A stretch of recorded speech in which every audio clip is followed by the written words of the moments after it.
everybody. You welcome to This Is Fine with Sam and Eric. Hey, Eric. Going on? Uh, How's is everyone? everything fine, Eric? Is everything fine? No. No, it is not. No, it is not, as we say every time we start one of these podcasts. It's like it's like, oh my God, what happened this week? Like everything, like 3 weeks, but like, it feels like it's been 8 years. Like we've abandoned our allies. Like we have blown up the Western world order. We have we have like seen multiple pump and dump scams. We have seen Trump do his whatever that was to Congress, and like seeing the strategy that the Democrats have been pursuing being really hit or miss, and like how we're doing it. And like, some things are coming together, some things are going well in terms of like reaction and out there. Some things are not going so well in terms of coordination of message in DC. So it's a lot. Fun. It's only been 6 weeks. Yeah, well, let's actually get right into that. I mean, you watched, I think, closely the president's speech on Tuesday, correct? So, what was your impression? What was your impression? Well, I mean, like there was a couple different levels of reaction to it. Like the first one was like pure horror, right? And like watching him like go at everything that I care about. And then like as I sort of like absorbed it and saw what the Democrats did, and everything, I realized how smart it was, especially when I went like and toured through my little Facebook feed, right? How smart? What was? How smart like the speech that he gave was. Oh, the Trump speech. The Trump speech, because it was all made to like put us into a box, like make us look like ineffective, right, and feckless. Like in like with easy things that were like 13-year-old boy gets named the sheriff, and like like not all the Democrats stood and applauded that, and then that's used against us everywhere online, right? Like it's like the guy who's like a pro-union dude in Maine, who's a friend of mine, who's like a dank meme lord while being like a fire chief, is like posting like you couldn't even stand for a 13-year-old boy, right? And like things that have literally no import on America. Meanwhile, your friend in Maine is probably, could be losing his job next week, right? But doesn't matter because the Democrats didn't stand up for, and no fault to him, right? Like this is the media that is being consumed by the average American, right? Like what does the average American see on their news feeds? Yeah.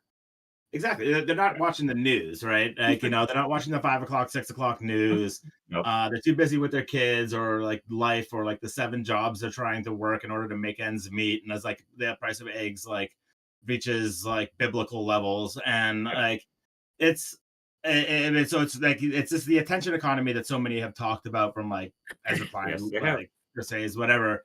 It's like, how do you get out there and get the eyeballs of people? And the Trump people have done this really, really, really well. And I think we have to recognize it, and understand, what are we going to do in order to beat this, right? Like they have completely embodied the new style of communication. And like to us, it's like horrible and breaks every norm. And like, but to them, it's hilarious and funny and lol. Right. Can you go into a little more detail about that? Because I think you told me a little bit off screen about how you were thinking about this. Like I think you said, and correct me, you could just expand on this, but you told me like basically the speech didn't make a whole lot of sense if you're actually watching it coherently, but it was full of things that could be like moments that could be clipped and like promoted, basically. Yeah, exactly. Like, everything was like a segment, right? And like to me, it sounds like he has Tourette's. And like, he's like da, da, da, da, da. I'm like, well, what's the coherent argument here? And like, my expository writing teacher in 10th grade is like living like, this is how you make an argument. And and that's not how they think. They think, how do people understand this? How are they getting the clips? How are they getting it in sound bites? Because they see it that way. And like it reinforces the messaging machine that they have across like the right-wing media and like all these other places. And we're still trying to make a large cogent argument, right? And like that really, I mean, that works for voters over 45 that are still watching the news, but the problem is they're all voting for us for the most part, right? And like we can make more gains with like the Reagan Democrats and and those people, but they're old, and like we have to make Voters for the gains. future. Yeah, I mean, and we have to make gains with young people too, right? And like we know that young people are souring on Trump, but like they're not going to if the only thing that they see is like this dude's awesome, right? And like we Right. see like the approval, like yeah, his approval ratings are going down, and it's underwater, but 52-48 isn't like awesome yet, right? It's not like No. everyone's going away from him, No, that's so like it's Obama in 2010, and he went on to win resoundingly in 2012. So yeah. yeah, exactly. So like we have to be really careful, and like I think that like it's like people are doing it like doing too much and not enough at the same time. Like there's no real like what are we doing in order to fight back against like the soundbite machine and like the ASMR video of like illegal immigrants, right? And like Right. we look at that and are horrified because it goes against all of our values, right? But like there's this Washington Post article like inside the White House's new media strategy to promote Trump as king. And they talk about how like actress Selena Gomez posted a very emotional video about deporting children, which then she got destroyed about and took down. And at the same time, the Trump White House put together an ASMR building a video of people of the sound of chains and deporting people, and then Yeah. interviewing the parents of people whose children were killed by undocumented illegal immigrants coming over. And they put that and use that very effectively. Meanwhile, Selena Gomez deleted her post. Right. So, like, how are we fighting back against this? Right. Like, the answer isn't to turtle and then suddenly like make fun of like children being deported into countries they don't know.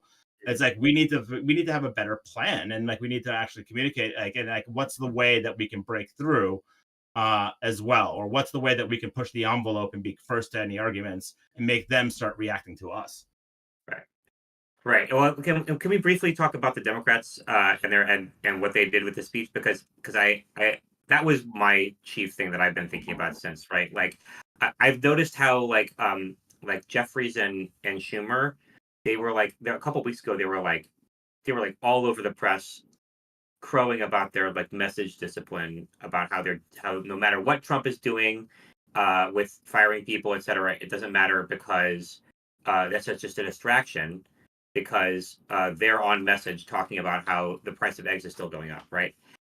And so like more power to them with their message discipline, but like that also like we were just talking about the attention economy, Yeah, like by what method is that message that they're having so much discipline on even reaching anybody? They don't have a microphone at all. they have They're not a none. part. Like if Trump is talking, because Trump has the bully pulpit, he gets to set the agenda of what the topic of conversation is. So whatever he's talking about is whatever it is that we're going to be talking about. If we want it to break through in the press and be a thing, if we want anyone to know what it is, right? So Yeah, that's how it works. That's how it's always worked, right? It's important to know this is not new. Anyone yeah, who's ever worked in politics since I've been born knows that the president sets the agenda with the media. That's called the bully pulpit, and then you, as the opposition party, if you're opposing the president, have to work within that and find the way to get a message that is coherent and makes sense to people and pushes back within the framework, within the topic that the president is already setting. And it's not because like, oh, this is tradition. It's literally just functionally how it always works out, because the president's megaphone is always louder, right? So yeah, so in that situation, it may not make sense to keep your message disciplined. But now on the one day, maybe this entire year, when they are absolutely relevant, the congressional Democrats are relevant because they're literally in the same room as the president, right? What are they doing? What's their message now? Well, it turns out it's nothing, because Jeffries told everybody, okay, just sit solemnly and like don't say anything. Which, like, okay, in theory, yeah, but first of all, that means that you're not articulating a message, right? And then second of all, um, you can't really trust your membership. You've got 200 members, 200 plus members. You can't trust them all to keep that, right. mhm, And then so some of them, so then the ones who decide to go do something even though you told them not to are going to go off and freelance and do their own thing, which may end up being wacky, but definitely won't be effective because it'll be only one person doing it, right. And so like whereas if they had all if Jeffries had said, hey, membership, we are going to protest, and here is what we're going to do. Then anybody who wants to go off on their own and do something else, you can be like, no, this is the plan. Everybody's doing this. Literally every member, including the frontline members and the progressives, are all doing this one thing. Everybody's agreeing this is what we're going to do. Then it would be much more powerful. But and you could like possibly instill some message discipline on the message you actually do want on the people who are likely to go freelance. So I just I feel like they've got it backwards right now from a communication strategy, and it's puzzling to me because again, this isn't actually new. This is like we're talking a lot about the new media environment, but this is something that's like it's literally like when I was an intern in college. This is what we were talking about. It's like, oh, the president is gonna like set the agenda in the press because he's got the bully pulpit, right? The Like, civics class was like you learned about the bully pulpit, and you're like, oh wow, that's a cool word. right, right. And like yeah, exactly, and that's So, how it works. And like it's like and just like decide on like a uniform strategy, right? Like, right, I mean, if possible. I mean, like if possible. the Democrats are like 10,000 rabid ferrets, right? Like you like I'm going to tell a Democrat what to do, like they're going to do the opposite, But right? if you tell them this is what we're doing, then you can get And the other why? membership and why, and you get everybody to buy in. You can get the other membership to be like, bro, what are you doing your own thing? We all decided this is what we're going to do, right? Yeah, Like there at least is some social pressure there in the caucus. I don't know, and I don't mean to yeah, like I don't like Schumer and Jeffries are in a tough position. I'm not trying to like crap on them personally. I like what I saw out of this. Like when you're talking about is right. All these things are getting clipped, right? So because we didn't actually have a strategy, then what we end up being is stooges in the Republican strategy, which yeah. is like sitting and like sitting solemnly and Yeah, not and standing like for the they kid. view this all as a game, right? Like Right, it's like it's a game to them, winning and right. whatnot. Like they don't like I don't actually mean the shit we said. Like whenever you talk to an operative, right? Like They they're say that a very lot. like, oh yeah, that stuff's I crazy, but I can confirm. I've talked to plenty of Republican operatives over the years and gotten drinks with them, and I can tell you they're always constantly being like, "Oh yeah, I don't believe any of the stuff we say." Like like they do generally believe in a lot of like conservative principles, but the stuff that yeah, they're putting out, it's basically 100% lies, and they know it from the beginning. And that's one of the things that's infuriating as a Democrat is because I feel like we we're believe the constantly truth. trying to be telling the truth, and we take ourselves so seriously. We must be so adorable to the Republicans. They're like, oh, you think this is real? Yeah. I know. Well, yeah, exactly. We do take ourselves very seriously, and like Because these there's are so much at people's stake for lives, people. and like Exactly, and exactly. like these are like so. Of Yeah, course, we take it seriously, right. and like so, what's the right tone to hit? And it's like, is it be super serious at the presidential speech at the House of, which is definitely not a State of the Union, or and like be very solemn and whatnot, and play the game. Uh, What is the best way to play the game? Is it just not to play the game and not show up? Like yeah. what is our strategy around what they're doing? Because I feel like it's very hit or miss, and like we got to punch them, we got to do this, we got to do this, Yeah. and it's gonna be it's just I mean, again, we're 10,000 rabid ferrets.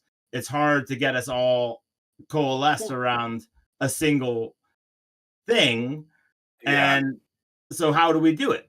Well, and to be clear, this is classic opposition party stuff. So like, when the party is out of power and there's no president on your party, like this is it's not like the Republicans have escaped this dynamic, right? Like, nobody's in charge. So then a billion people think they're in charge and are going to try to enforce what they think, but nobody's actually going to listen to any of those people, right? So it's tough. It's a tough situation to be in. It's a tough, and like basically what like what needs to happen is like like from the grassroots or from like the states. There's like people will emerge as leaders to lead to the Yeah. next the next phase, right? And Right. like Right. that's what we have to build the launch pads for those in order to supercharge them, because like right now we don't have a way to really supercharge like young talent, right? Like local press is dead. Like usually like if you're gonna go the traditional way, like you'd run for state rep and then like maybe state senate, and like you get a good relationship with the local press, and like you get known Yeah. about town, and then you grow and grow and grow your base, and like and whatnot, and then you're a senator, and what like, everything's great. But like that not available to anyone anymore. Like you can talk to the four reporters that exist at the Boston Globe or the Phoenix Sun or whatever, but they're not going to write a story, so it's hard to get notoriety and like build up. So like we have to build a system that allows us to launch talent, because again, I do think people are going to get sick of this. I'm not as doomer as a lot of people. Like I think I that we agree with can you. win, and like these are the things that we have to do in order to build it so that we can win, right? I totally agree with you. I mean, look, I'm just so glad that you and I are working together on this because this is building the launch pad is exactly where I've been, and so I've obviously I am on board with that being the primary strategy right Yeah, now. But like like I gotta disclose to the listeners, I am personally right now the most optimistic about the future of our country than I've been since 2013. Like I think I was pretty bullish on the future of the country in 2012, and then from 2013, I've been really struggling with seeing how we're going to get out of these situations. Even while we were in power, I was like, this is inevitably going to collapse, and that the party is not going to get itself together in time to fix any of these problems. And all the dynamics are going to lead us to failure here, yeah, which is definitely what happened. But the real question is, for me, what was going to happen after that inevitable collapse, and when was that collapse going to happen? And so now that it's actually happened, what are the dynamics that are emerging now? And I agree with you. I actually think that things are long term looking really really good for the country and for anyone who wants to stand against totalitarianism and authoritarianism. I do not think this is a long term winner for America in any way. And we're going to see how this plays out. But I, like you, I'm actually quite optimistic about the country right now. Despite everything that's happening. Uh, yeah. and and Americans and get it sick of like television shows and like crazy entertainment pretty quickly, and like they get these like, this will start impacting their daily lives, and like that's what we need to be talking about, right? It's not, like the federal employee in DC speaking at like US Treasury. It's the veteran that's working in Oklahoma whose story we need to tell, right? And like we need to make sure that it's people that that are representative of the people that we need to win out there telling about how this impacts them, right? Mhm. And like it's really tempting. Like I know, like we talked about it a couple of weeks ago, to have a fuck around, find out, and like to like be so angry at these people. Yeah, that bitterness Um, is something there. Yeah. and like I just don't. I think that's frankly a little bit un-American, and that like like we have to bridge divides, right? Like Yeah. that's been the history of our entire country, and I feel like we have gotten way too closed. They have gotten like, yeah, like a lot of the stuff they'd say is racist and like xenophobic and like all this stuff, but we have to But pierce aren't we that all? bubble and have like the conversations to bring them back. Yes, and by the way, aren't we all, right? Like Yeah, I like we all have these biases built into us, and we all have these perspectives, and I am no better. I have no beef. I have no beef with people who voted for Trump, or people even affiliated with who say I'm a MAGA person. I have no beef with them. I want to break bread with those people. Those are the people I want to be in a room with. The people I would like to try to defeat politically. And this is not like a hatred thing. This is like we must defeat these people. Are the oligarchs who have saddled up all of our voters, Democrats and Republicans, saddled up our voters and ridden them like ponies to protect themselves and their largesse from like needed accountability, and to protect a system that is not actually working. And what we're seeing right now is the inevitable result of protecting a system that's not actually working for the average person. We're going to get more and more and more of this until this system is corrected to the point that people are held accountable and it does start working for the average person again. yeah, like these fuckers are like the problem. Like all the things that they say they want to do, yes, like we should support. Like we should be have a more efficient government, right?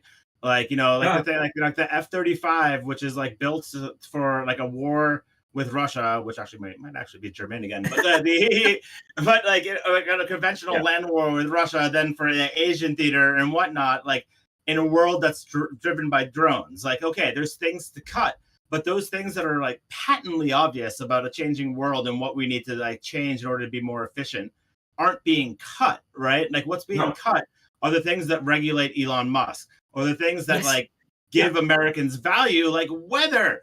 Like I check the weather all the time. Like I'm an outdoor sports freak, and like I want to know what the wind direction is, snow's coming, water, like anything I possibly can, because I want to go like kayak or like ski or kite or whatever it is.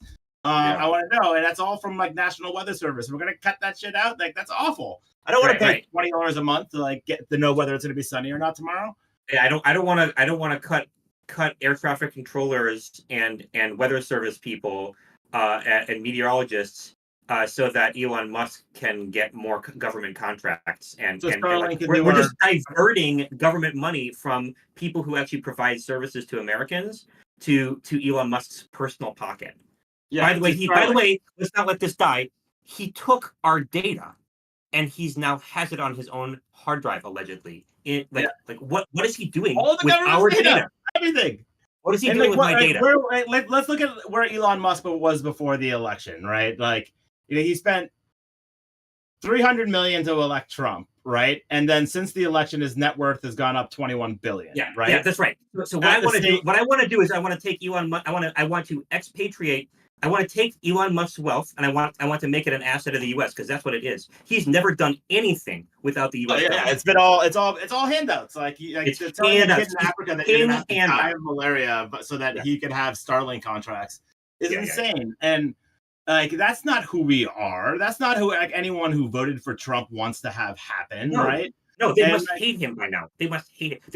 There must be this is why I'm saying I would want to be in a room with the MAGA voters because I want to be with them there and hold their hand and connect with them and like even outside of politics just to let them know that everything's going to be okay as they suddenly are dealing with all this internal confusion and conflict, internal emotional conflict that they must be feeling, knowing that they've like allied themselves with somebody who's literally like, if they're a Christian, like the mark of the beast, right? Like that's literally what's happening right now. He's the guy who wants to build Skynet and turn them all into slaves with chips in their brains. That guy is the guy that you just put in power voting for Trump. So I'm not blaming them. I'm saying this is the moment when we need to come together. I want to be there with these folks and just hold each other because that's what we actually need right now.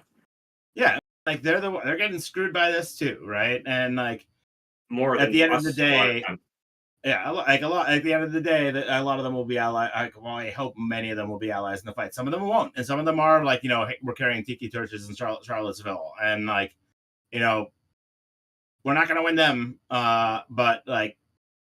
We're not gonna things are scary. I mean, we got to provide solutions, and we got to figure out what's coming next, right? Like, everything's broken, and like everything's broken. Said that everything's broken, and now everything really is broken, right? Like everything's been burned to the ground. So we're gonna have to rebuild institutions, and that's where we have an opportunity to build a vision, right? And I don't think it's the Democrats that necessarily are gonna do it because they're gonna be fighting every day.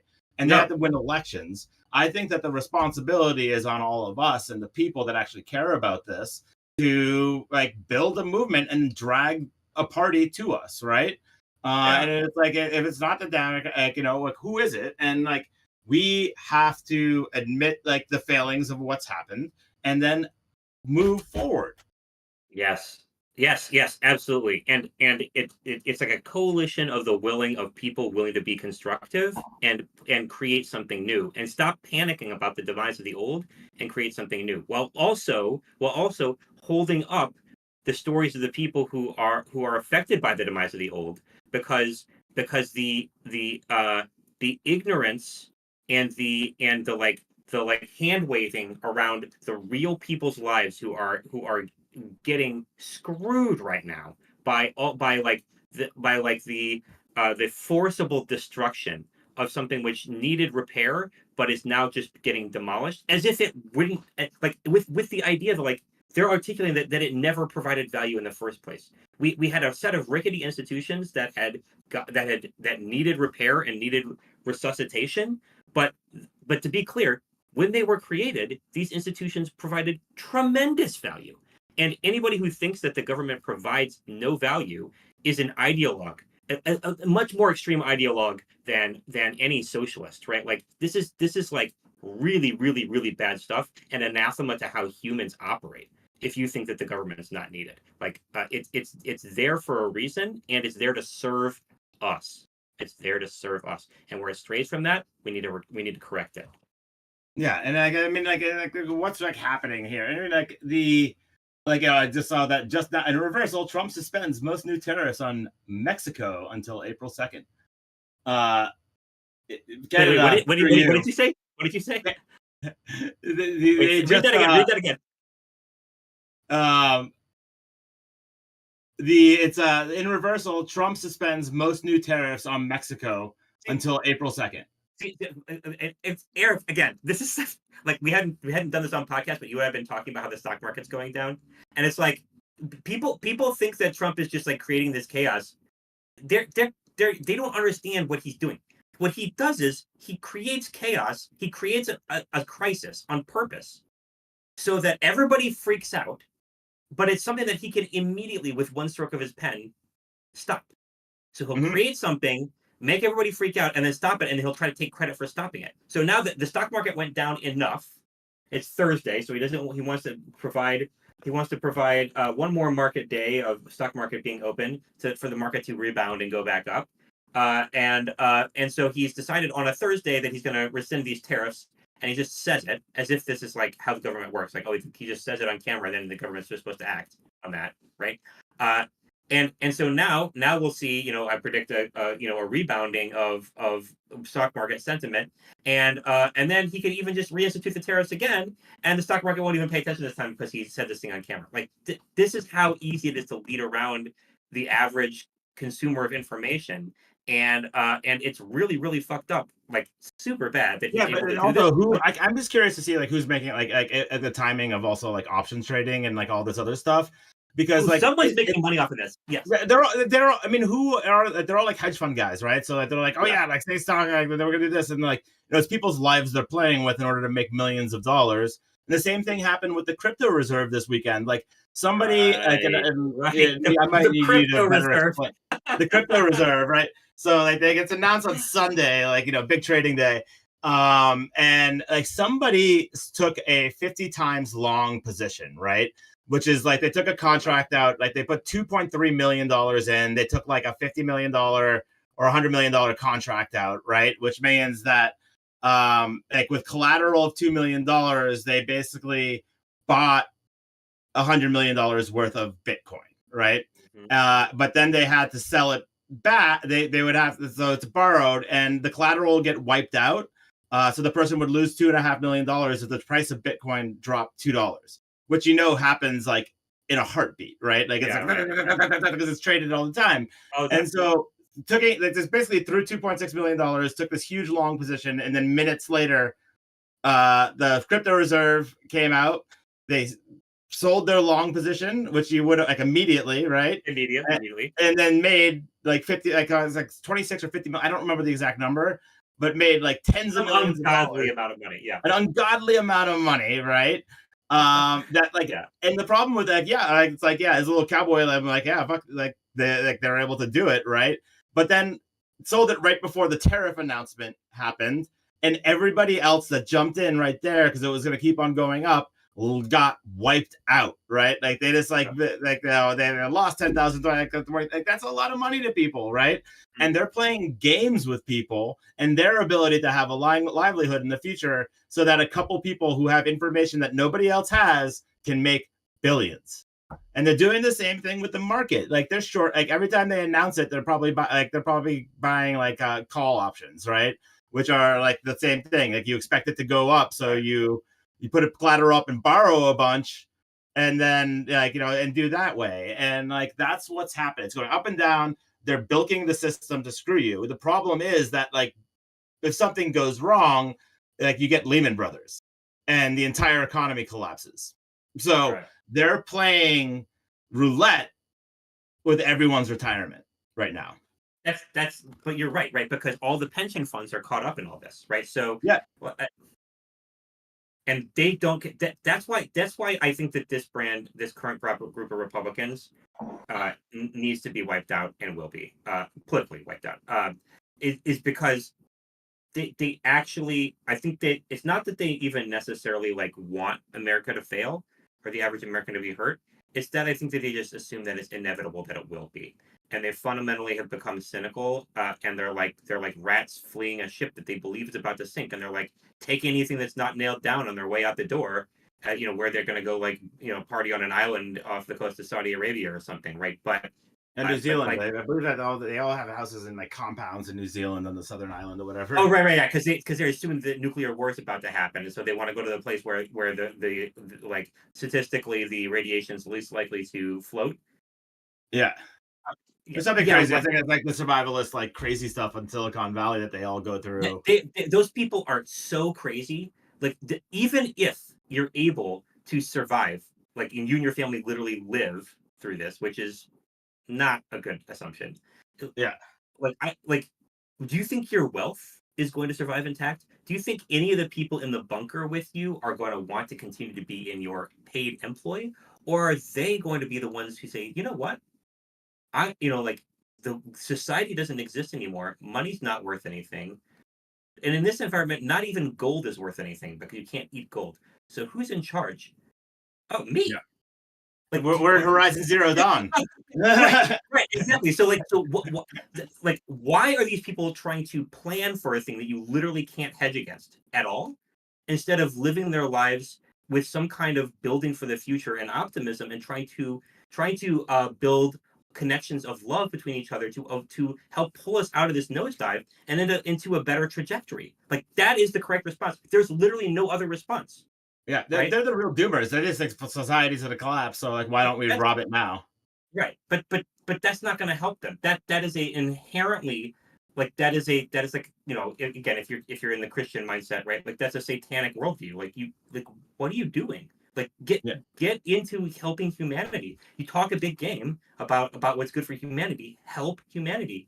Your wealth is less important. Your wealth is less important than humanity's success and America's success. yeah. Sorry, And I don't mean to go on these rants. I do think that they actually believe that they're like they're making it like this is what it needs to be, right? And this is how government should work. It should be very like it's both like small enough to like drown it in a bathtub, Grover Norquist, like Yeah, yeah. that old stuff, while at the same time being like crazy welfare state like that decides through AI who's worthy or not. Right. Yeah. Like, oh, yeah. What is the only social credit system worse than one that's decided by people like China's, where like, you got like a bureaucrat behind a desk? One that's decided by AI. Like, Yeah, I would much rather have a bureaucrat behind a desk who's a human deciding who's a social credit, so like socially good and socially bad, yeah, than a computer. Right. yeah. Yeah. I mean, like the LA Not that I Times want any of it. the LA Times decided their like AI chatbot to their paper, and it was made defending the KKK, That's right? awesome. Like it's like I'm not sure AI is there yet to like run all of our lives. I mean, Teslas are But still exploding all over the place. Like yeah, ah, yeah, I don't. but if people buy the lie and buy into this, then somebody's gonna make a lot of money. Someone's gonna make Someone a lot of quarterly payments to maintain like the like server farm of a which oh my takes over all of god. Iowa. I mean, but Yeah. why do you think Elon Musk did this? He was losing the AI race, right, to Altman, right? He was losing Right. the AI race to like Microsoft and like all these other players. And the only way he thought he would be able to survive is like, what's the one input you need for AI that everyone is crazy about is data.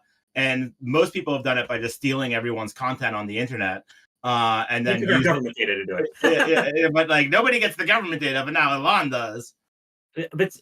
But this is why I'm saying this is why I say we have like it's not the problem isn't kings, it's that we have bad kings.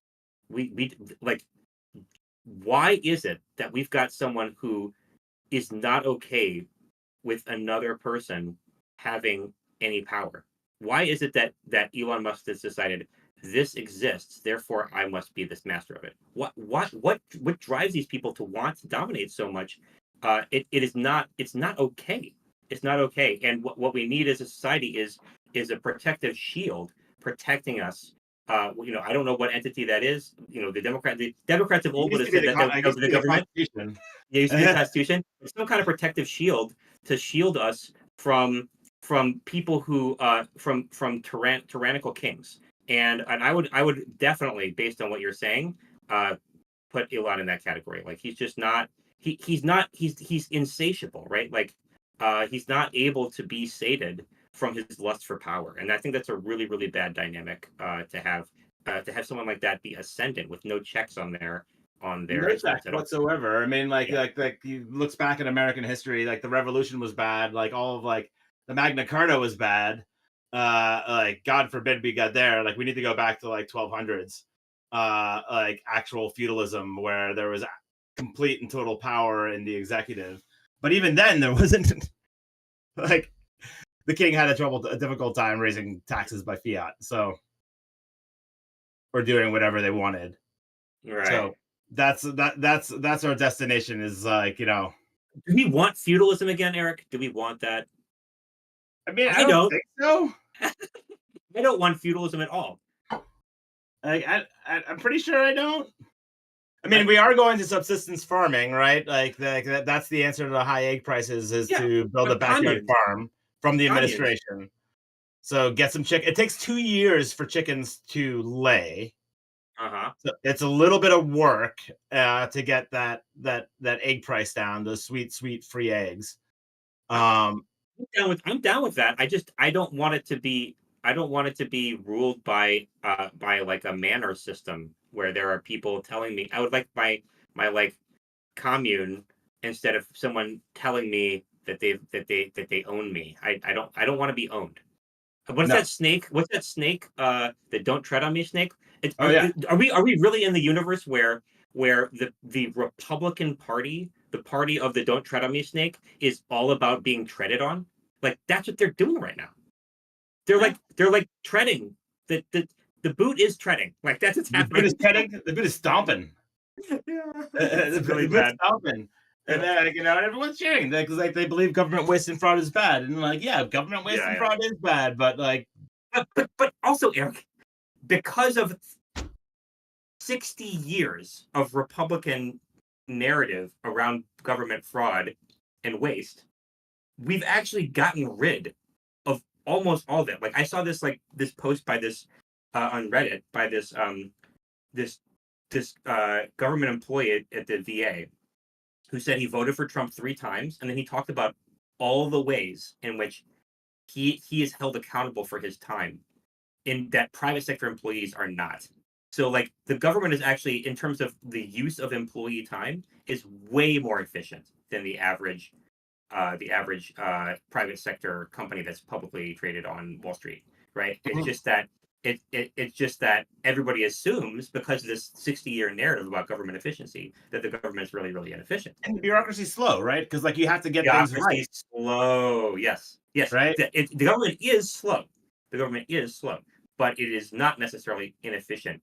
Slow and inefficient are not the same thing. Yeah, and like you can cherry pick anything from data on the government and say like Yeah. that doesn't make sense. Like, oh my god, we're doing research on like the sex of slugs, and it's like, no, that actually is what gave us GLP-1s. That is like what everyone uses for weight loss now in the world. Like, there's a reason for these things. And um what was the thing about like the mice in the speech? He said that like that they're doing transgender mice and like the really it wasn't that it was like they had done research on uh like it was like transigen mice, so they thought that, which has nothing to do with transgender, and it's just like they Oh, they misread they, what they a made. word meant. They thought it's like him with like these like the Hannibal Lecter stuff, like he thought that an asylum meant like insane asylum.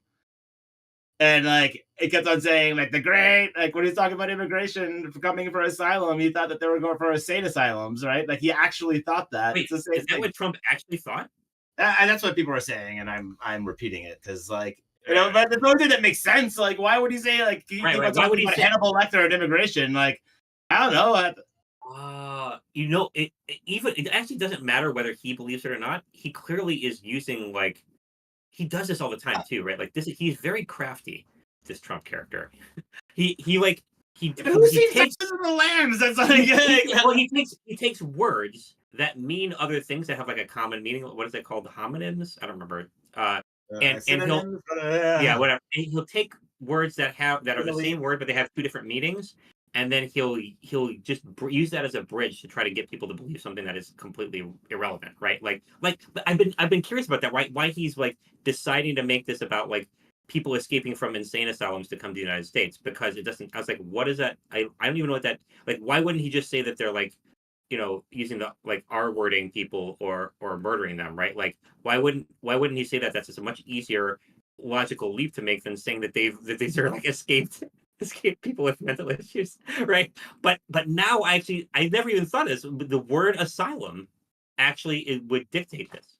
Mm-hmm. I never thought of that at all. God. Yeah, no, that's exactly what it is, and like Right. that's the connection. It was, I mean, Tim Miller and the Bulwark was on about it for a while this summer, and I thought it was hilarious and also possibly true, but that's it's like whatever. Yeah. Just say whatever it takes. Like it'll be Whatever it is. The whatever it difference is. Absolutely nuts, and like as we've already discussed with the Republican Party, the difference between knowing saying something that you know is a lie, but it gets you to your political goals, and actually believing it is like negligible. It's just like because they've been doing this for decades. So yeah. like, yeah, And like a counterpoint to this is like yesterday. So like the Republicans were gonna like call in the big city mayors and like tear them apart for being sanctuary cities and all yeah, this yeah. other stuff. And Can you describe a little bit more of what that is? When you say so call like them in, yeah, they called them in because like call them in. Who called them in and for what? the Republicans called in the mayors of Denver, Chicago, Boston, and one other that's off the top of my head I can't remember. Is this But the congressional Republicans or is this the Trump congressional. administration? Congressional. Okay. Is this So a the congressional congressional hearing? investigation at a hearing Okay. Okay. about like how these mayors are not like doing immigration raids all the time and like creating Got it. Got it. Got it. disruption with thing. Right. And so which is like to them a winning issue, right?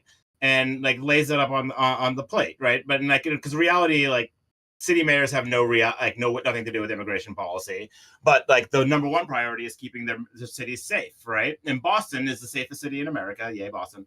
And Michelle Wu, like young progressive, stirring things up in the city, got on there, and she made the case as to like this is about safety in my city, and that when this happens, when we start working with ICE, crime goes up because people aren't talking and we're not connected to the community, right? Right. And Right. like this is why like this happens.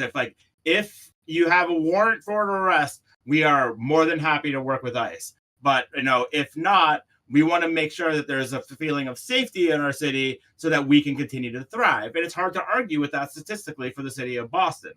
And it's going there and making the argument for why and not getting like beaten off of it. And also like she did a very good job of making the case and sticking to her guns without being combative, without being angry. She didn't do a lot of the things. She didn't like have double speak like a lot of the university presidents had. And She was didn't able, grandstand. She didn't use it as an opportunity for her to like. She didn't like post a meme of herself afterward, being like, "I just did this. Donate to my campaign or whatever." She no. just But what happened was people took it and did it, right? And like they were excited about what she was saying, and like so like that's what it's like. Let the grassroots do its thing, and like speak forcefully on the things that you care about and like what your values are, and people will like it, right? And like that's like that's one thing that's encountered the Trump method of like doing everything of this like flood the zone and everything, like viral moments and making sure that like the attention economy is that. And one of our answers has to be that seriousness, right? Like of like really addressing things. And then another answer is like we need to go talk to people that we don't agree with and like hope to win some of these people back. Like instead of like calling Charlie Kirk like the devil and like which like a lot of things I really do not like about Charlie Kirk. He's like he has a very punchable face. But like, not that One whatever, one violence one bad. might say the most punchable of all But I faces. don't know. JD Vance is pretty close. But like it's like, but like in a cart, if I had a dunk tank in a carnival, like the amount of money you could raise, it would be like that insane. actually might be the best use of them for Republican fundraising is on the dunk tank. Oh God, imagine that. I'd be like, oh man. Anyways, I so much would fun. donate to the Republican Party in order to see JD Vance go and Charlie Kirk go into a vat full of water. That Yeah. I would donate for that. Yeah, I once had to sit on a dunk tank thing because like when my kids were young, I signed as a joke. I signed my wife up to be the preschool like room mother when she didn't go to like the first preschool meeting. And so as revenge, a year later at the elementary school, they had like the carnival sign up and she went and I didn't, and she signed me up to be the dunk tank clown. So, oh, Eric. The best own ever. So she's dead. Don't screw with Carolyn. But the All right, so but you were saying because I think you're making reference to we're talking about the devil of Charlie Kirk. Yeah, it's like, like we have to go, like we have to win more people back, right? Mm-hmm. Like if we want to save our democracy, it's not a 50-50 proposition. Like we have to get like 55-60% of the country. And like the only way to do that is add people and have conversation. And like, so Gavin Newsom, go ahead. I was just talking about like Gavin Newsom launching a podcast, and he got killed because he had Charlie Kirk on. And like he did like like he punched trans kids, which I don't love. But like we have to start making inroads and like allow for differences of opinions. And like talking with Kirk, not all those kids are all gone, right? Like they just feel left behind. And I don't think it's a bad thing to talk to these people. Like that's how you build connection. We can't just keep on driving ourselves apart. Well, yeah, and I think it's important to note you can have those conversations in a way that pulls people out without agreeing with the statements made, right? Like, No. One of the things that I have most admired about Destiny, the streamer that we've worked with before, is that he has built a reputation for having conversations with people who like are like anathema to everything that we believe, but through having those conversations. And Destiny is able to reach a lot of people who and pull them out of those networks that they've been a part of, and then pull them back into a space where they're a little more constructive about the future of America. So like I totally buy the dynamic you're talking about, and I would never. It is frustrating when people are like, "Don't platform Charlie Kirk." Like, bro, his platform is bigger than ours. Like, what are you talking about? This guy owns the platform. They own the platforms. Yeah. Like in some ways, it's Gavin Newsom mooching off of his platform. Like, what are you talking about? Yeah. So no, exactly. And like we just we just have to decide what the most important thing is. And like right now it's our country, and right now I think it's like built like what's our future of government look like? Like I think that we have to make changes and actually offer a broad vision. Like the Supreme Court voting 5-4 that you have to pay contracts that have already had work completed yesterday. That's not a good margin, right? And like this, like we've been captured and we can't get anything done because of the Supreme Court. We need to reform all of this, right? And we need to have a vision for how we do. Can I just say, like, I've been part of this problem, right? Like we've gotten into this universe where it actually benefits both the political operatives like me and you in both parties for it to be close election after close election after close election after close election, because it means we get paid more, we raise more money. It's all about the raising of the money and the spending of the money on consultants. It has been, and that is a really bad dynamic. Sorry, what were we gonna say? No, for a long time, right? Yeah, like for a long time since been, like the advent of like super big TV advertising campaigns. Right. And I just want to say, like, I'm done with that. Like I am not interested in winning 50% plus one anymore. Like like, yeah, if we need to, but no, like you said, we got to get to 55-60% of the country in a coalition. Yeah. That's what we need right now. We do not need close elections anymore. And I'll work with a huge number of people in order to do that. We do not need, and we can have internal disagreements and use that larger coalition of which everybody has trust inside the coalition about each other to work as a vehicle for the needs of the individual constituent groups of those communities. If trans people are part of our community and trans people have an agenda that they want to see shepherded as a vehicle for this larger party, we should be working with the trans community to do that, right? But the entire group of voters that are vote for Democrats in elections does not need to be people who are entirely comfortable with trans people as much as I am loving and comfortable with trans people. Yes. That group is the voting group that votes for a party can be very, very, very large, and it in fact needs to be right now because that's the only way that we're going to get out of Yeah. any of the stuff that's going on right now. And part of the journey of getting people to a point where they are comfortable with trans people is getting them into a closed community, an inclusive community where they can actually interact with trans people and anybody else who is a member of a marginalized group, so that they can see and hear about what the issues are that community is dealing with, person to person, and form personal relationships. That's actually what's needed in order to create more acceptance, and so that's what I'm after. Yeah, Personally. we have to actually create the acceptance. I think that that's right. And like when it was just LGBTQ, like it was the coming out movement, like the heroes of Stonewall, and Yeah. like all these people, that it's like like you change your mind when you know someone, right? Hmm. And I have I have many trans people in my life that I love, and I want safety for them, and like I want them to be. I think it's like all the stats. It's we can all agree that we don't want trans kids to kill themselves. No, we can all agree Right. with that.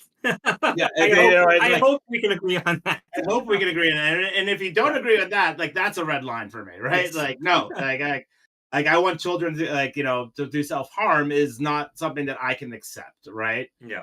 But I do think that we have to think about. I mean, there like a lot of women are like we have to understand like women who are fearful of the issue, right? We have to recognize their fear. You can't We tell have them to. they're wrong to be afraid. No, we can't tell anyone that they're wrong to feel any emotion. And in fact, I think that also applies to a lot of things on the left, right?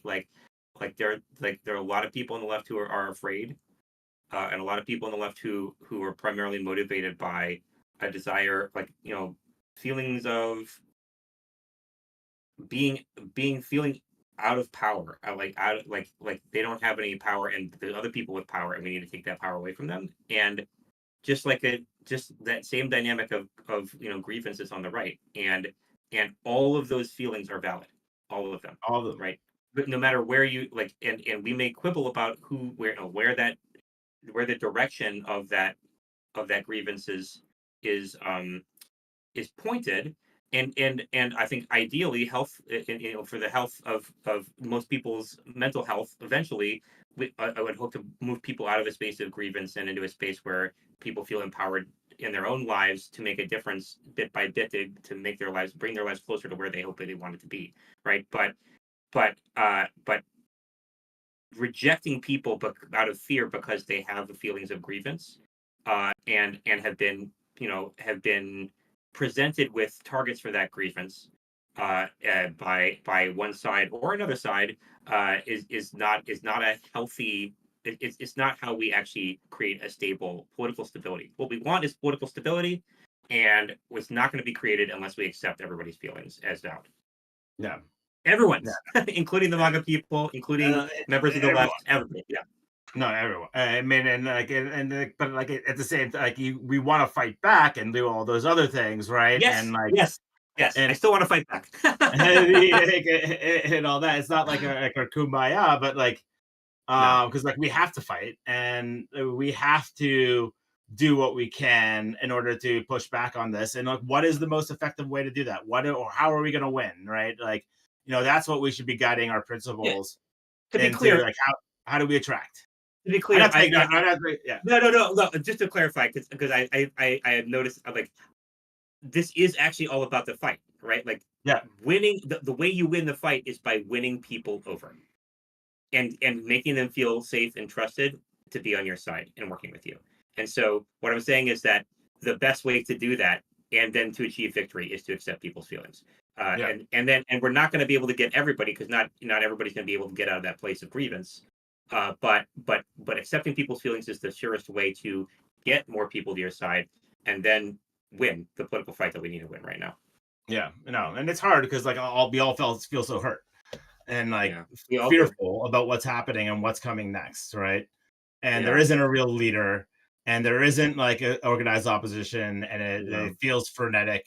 But I don't know. I I, do have faith that that we will get there. Right? It's a yeah, long way. We are 6 weeks in. Like we have 46 and a half more months to go. Oh my God, I can't. But yeah. It's gonna be really really tough, because it's long been my theory about Trump that he actually is the most fearful one of all, and so he needs everybody else to be in a space of fear like him, in order to it makes him more powerful, if everyone else is as fearful as him. So I do think that there's some intentionality to this, even if he's not even aware of it in his conscious mind. But just to be like, it's important that we all acknowledge that, like, that the purpose, both in his first term and now and now, right, of a lot of the stuff that he does is specifically in order to create fear, because he's someone who's constantly in fear and operating in fear and living in fear, and so he's used to that, and he like is functional within it, whereas many of us are not functional. that's why he's a Or mob boss, right? Like that's how like we're running the world as mob boss, and yeah, which is like and like they'll point to things that are true, right? Like look at Europe, they're getting their act together, like they're building their own defense industry, and yeah, like no, right now, that hurts our defense industry. yeah, right, like now France Like, and we were Germany the are going to start. hegemon. Not anymore. Now France and Germany are going to start building their own militaries. When France, but by the way, if you don't want World War III, you would really, really, really want France and Germany just to not arm up, because historically, France and It's Germany, not when been they great. fight, no bueno, No no bueno. bueno. No, but no. Maybe they're all united against like the Eastern threat now. There won't be That any like von Schlieffen or whatever. But like, that's really, really, really. I mean, if we're trying to avoid World War III, that's the biggest red flag I've seen yet. It's not China. It's what not is more guns? Russia. It's just people who Like in who nuclear armed historically. Europe, It's not and all the good. it's like the nuclear proliferation. It doesn't make anything safer. I mean, No. And like we're not even. By the way, we're not even. When I say no bueno, I'm not even talking about World War I and World War II alone. I'm talking going back literally 1,000 years, like back to the time of Charlemagne, right? Like you do not Alexander want the Great. Like, I mean, you like do not want Germany and Greek France city both states chopping each militarized. other's heads off. Like, Yeah, it's I not good. mean, like it's nuts. And Yeah, yeah. and it just So makes the so world yeah, more unstable. We've pulled out of all these countries, and like, yeah, we shouldn't. Like, it feels like spending all this money on foreign aid is like insane, but it keeps Ebola there and not here. Like, it keeps right. Yeah, malaria in we're gonna check. have more pandemics, and now we're not gonna have vaccines. So it's gonna be like. No, exactly. Like is malaria going to show up in the U.S. now? Because like we're And not by like and by the way, they just got rid of all the people who help with pandemic preparedness. Like the first sign of pandemic, we're gonna have hospitals shut down, and people are just gonna be dying in their homes. Like this is really bad. The stuff that they're yeah. doing right Like now. if anything happens, like we're in trouble, right? And that's why it's going to be incumbent on like we need to build closer connections with each other. I mean, I feel like Yeah. we've always been stuck in our basement since the pandemic, right? In a lot of ways, and like, Yeah, I that's haven't really. I've still stayed pretty isolated, and yeah, and like I think that we got to figure out a way to like rebuild all these connections between us, yeah, because it is easy to build like things on Zoom and yeah. Discord and like I love it. yeah, I It's love a it. good. It's great, and I get to like play with my kids and like tickling my son is like the best. But like at the same time, like we need to like focus on connection, and getting people Yeah, together maybe and I'll plan having a block party. Maybe I'll plan like a block party or something. That sounds fun. yeah. Yeah, and like everywhere. Like, like let's get everyone Yeah, moving in the same direction and build it. yeah, and also like the United States has done this before. We this is like very within like everything. I know this is all unprecedented and all that, right? But if you Feels look it. back, if you look back over the last 250 years of American history, this whole dynamic, if not the exact details, is like well within our pattern. We're like asleep and sleepy and like recalcitrant and like don't want to do stuff. And then a crisis happens, and then we like all band together and like it's important to realize that in 1932, the best-selling book that was actually driving the national conversation about U.S. involvement in world affairs was a conspiracy about Jewish bankers creating World War One and as a conspiracy to get the U.S. involved in it. So like, and then like 10 years after that, we were fighting Nazis and like and saving the world. So like, like things change, things change a lot faster than one would think, and all these dynamics and especially now. all right, yes, especially now. Things are faster now than they've ever been. So like the opportunities are open to us. We just have to be prepared to take them. Exactly, and that's like living off the land. Like it's a lot of what we talk about is just like what are people doing and how do we accelerate it? That's how we find the new leaders. That's how do we how is this grassroots led, right? Like Mm-hmm. that's super important. Like it Yeah. cannot, I don't think that whatever comes next can be led by, I mean, some electeds could be important Yeah. voices in it, but Uh-huh. like the movement has to be generated by people. And Yeah. Totally. Totally. I really think that this is actually the moment when everybody has to recognize that the average person can be trusted yep, to the average lead. person can be trusted. I mean, that's what I found out in like, by running big online programs with just like me or one other person like on staff is like you just get people to self-organize and they'll do it, right? And like, they'll do like people are capable and Yes. like asking people to do things that they're good at in order to make an impact is smart, right? Like, not everyone is just like a phone caller or a door, like a phone banker or a door knocker or a texter or whatever. Like, what else could they do? I mean, you're a graphic designer, like make memes, like do whatever, like those types of things. Like, use your skills in order to either communicate or bring people in or whatever it is. Yeah. Uh, and I do feel like that coalition's coming together. I don't know if you saw this. I think we were talking about this a little earlier. This Dave Portnoy of Oh Barstool yeah, was like talking shit about Trump on Twitter the other day, and like, what's he been doing recently? Like, I heard he's been doing like sort of like memeing like crypto scams, but as a way to show everybody how greedy they're being, which is yeah, and amazing. he's done his own couple like crypto rug pulls too, or like tried to like make the greed coin and all this other stuff. Right, And but we've maybe to been, make a point, about how the culture needs to be rejuvenated with some kind of like sincerity and like integrity behind it, which we don't have right now.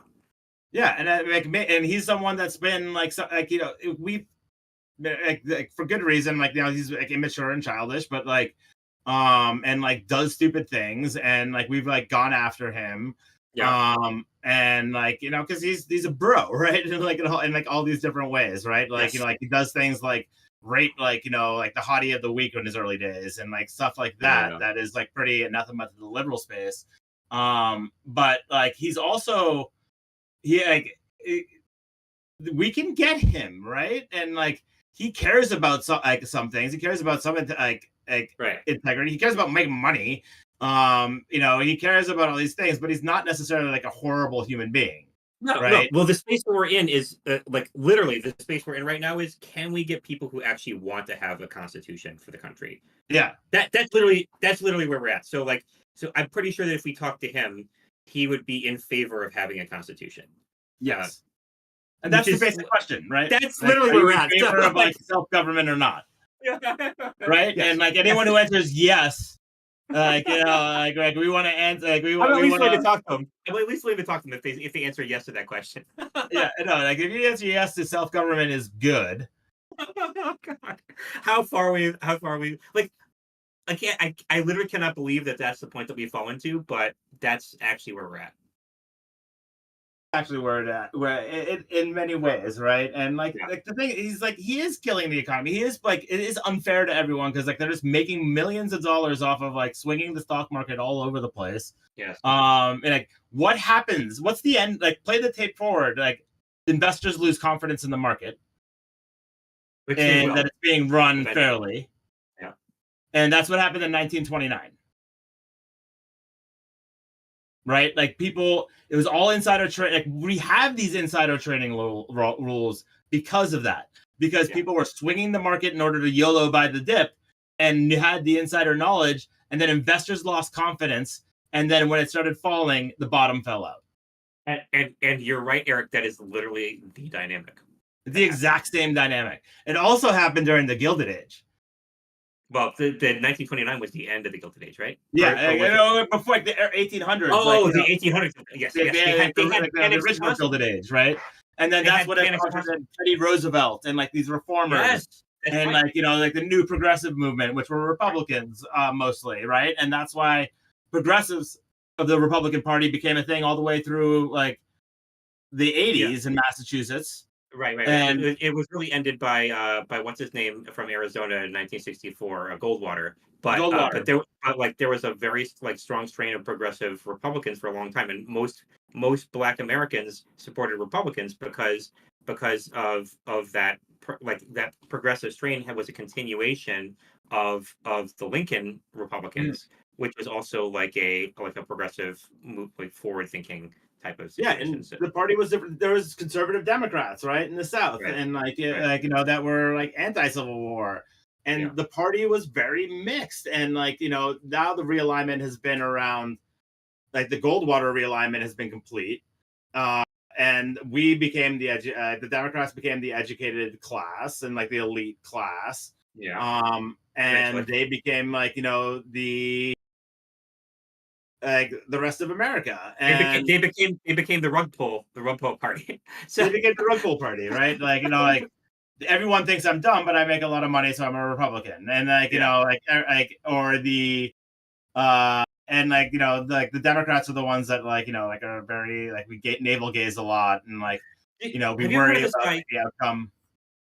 Sorry, go ahead. Like we worry about the outcome of every single possibility. Like we want to make sure that like everyone is like safe, and like we're not like causing emotional harm, and Yeah, like I think harm like, I reduction. mean like we have to get a little bit more tough and combative. And it's like like America's like at its core a risk taking nation, and like like we have as Democrats have to take risks and like put ourselves out there and have a plan for what's next and really push the boundaries. And it's okay if we piss some people off, right? Like we need to show leadership. Like we can't be playing a game of keep everyone happy No, it's not gonna work at all the anymore. time, because nobody's ever fucking happy in the Democratic Party. No one's happy. I'm not Everyone's happy. mad at you for not like doing something, and like we have to be for something. Yeah. Hmm. Are you familiar with this guy Robert Kiyosaki? Do you know who that is? He's the No. guy who wrote this like Rich Dad Poor Dad book.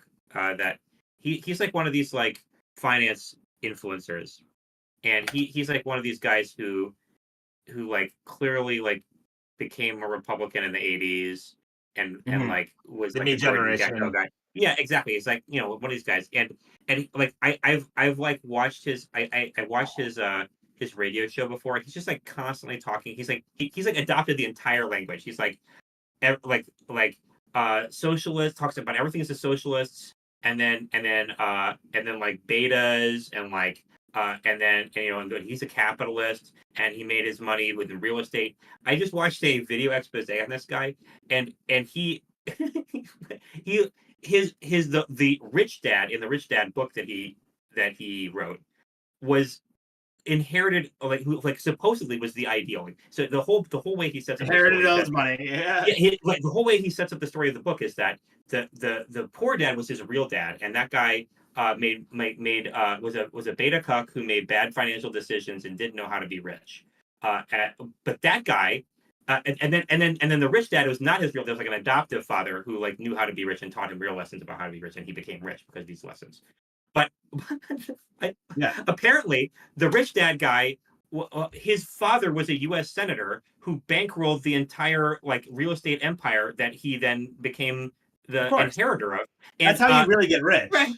right, but right, father was a U.S. senator, and then the poor dad was the head of the teachers union who gave his son $100,000. Robert gave Robert $100,000 to invest in real estate and other ventures that he had when he was in his 20s, and he lost all the money. And apparently when Kiyosaki came back to his father and said, "I lost all your money," the father said, didn't Ray just said, "Okay, and what did you learn? Right? What did you learn about that?" Right? Yeah. This guy sounds like a fucking saint to me. This guy is the hero. This guy is the real hero. And meanwhile, Kiyosaki, and then he's now Kiyosaki is like selling classes like on how to get rich to people, and they've done what do you call it, like when you go like secret shopper exposés where they have someone go in with wearing a video camera and like, oh, like, and they're like telling people to max out their credit cards to give them like $100,000 directly to Kiyosaki as part of the course, right? Like That's this how is you the get stuff rich. You just steal it from everyone. exactly. And so like that's my real point, like, is that I like the thing that we have to defeat isn't the Republican Party. It's this like animating demon of greed and lies that has perforated like just metastasized through our entire society and is now animating the corpse of what was once the Republican Party. And Yeah. and we have to make sure that we do not become a part of that. We have to make sure that we whatever we are, that we're able to stand upright and be ethical about what we're doing. I think that's actually the most important thing for us to do right now, Yeah. because otherwise trust is gone, right? Like right now, the problem that we have right now in society is that all trust is evaporated. And so building trust from nothing is really, really, really, really hard. I've seen that dynamic. It's a really difficult dynamic to overcome once there's some kind of mistrust. But I think it's just really important to understand that like Mistrust everywhere. the mistrust is But everywhere, and if there's a good reason for people to have mistrust right now, and the only solution is to act in a way that isn't about self-interest and is actually for real, even within ourselves, about the interests of the world, and all the people in it, and there's no way around it. Like that's the only way forward. yeah, Or we could just end up in like buying bunkers in New Zealand or whatever. yeah, no. I mean, like, yeah. I mean, that's the dictator's playbook, though. Is like you destroy Yeah. trust, and so that they replace trust in institutions with trust in them, right? And then, but I think that like, okay, so all of it, those people are all gonna bomb out, and they're screwed because there's nothing for like you give $100,000 on a credit card to Kawasaki, you're never getting them back, and then like you're like they're gonna kill you. You're gonna pay $400,000 in debt that you have to pay over time, Right. and like I think that it's hard for us to. It's like an alcoholic, right? Like it's going to be hard for us to convince someone who's like like downing a bottle of Goldschlager every morning that like this is like the wrong thing. Like they have to realize it, right? They have And to. I think Yeah. that when they realize that this is all a scam, like we have to be there to bring them in, right? Right. It's not us like influencing them. It's us offering an outstretched hand that says, when you're done with the pain, come on Yeah. over where the water's nice, right? Like we're Yeah, here. come over here. We'll actually like support you and like like build Yeah. like you want to grow wealth. It's not like get rich quick screens that like or Ponzi schemes or whatever it is.